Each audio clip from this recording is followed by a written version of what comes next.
Hello বন্ধুরা, তোমরা সবাই কেমন আছো? আশা করছি তোমরা সকলেই খুব ভালো আছো। আজকে আমি নিয়ে চলে এলাম নতুন একটা ভিডিও।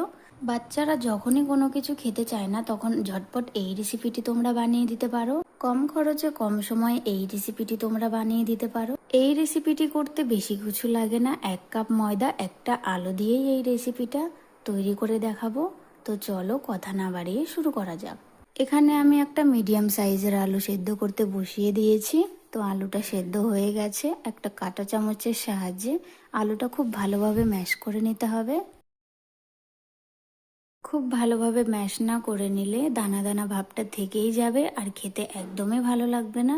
আলুটা ম্যাশ করা হয়ে গেছে। 1 কাপ ময়দা দিয়ে সামান্য একটু নুন দিয়ে ভালোভাবে মেখে নেব। এখানে জল একদমই অ্যাড করা যাবে না। আলু আর ময়দাটা খুব ভালোভাবে মেখে একটা ডো বানিয়ে নিতে হবে। এবারে ময়দা দিয়ে একটা একটা করে লেচি কেটে নেব। একটা প্লাস্টিকের বোতলের সাহায্যে এই রকম ভাবে ডিজাইন দিয়ে নেব। এবারে আমি সবগুলো লেচিতে এভাবেই ডিজাইন দিয়ে নেব। দেখো বন্ধুরা, আমার ডিজাইন দেওয়া কমপ্লিট হয়ে গেছে।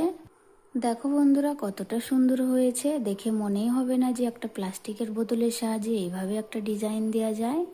আর বাচ্চারাও কিন্তু খুশি হয়ে যাবে এটা দেখে। তো প্রথমেই আমি যেটা করব, একটা প্যানে কিছুটা জল নিয়ে হালকা গরম হয়ে গেলে একে একে সবগুলো গরম জলে দিয়ে দেব। 5 মিনিট মতো এগুলোকে সেদ্ধ করে নিতে হবে। 5 মিনিট মতো আমি এগুলোকে সেদ্ধ করে নিয়েছি। এবারে আমি তুলে নিচ্ছি।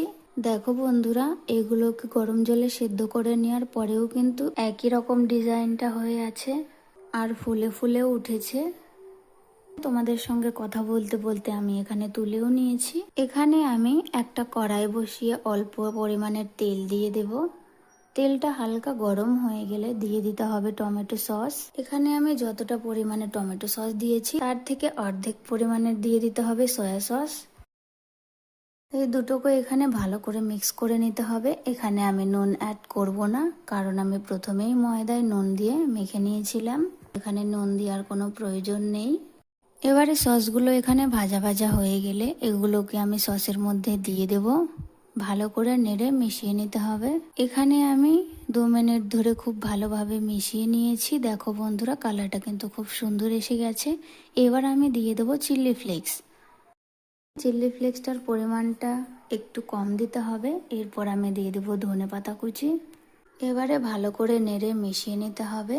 লাস্ট পর্যায়ে আমি দিয়ে দেব একটু সাদা তেল। সাদা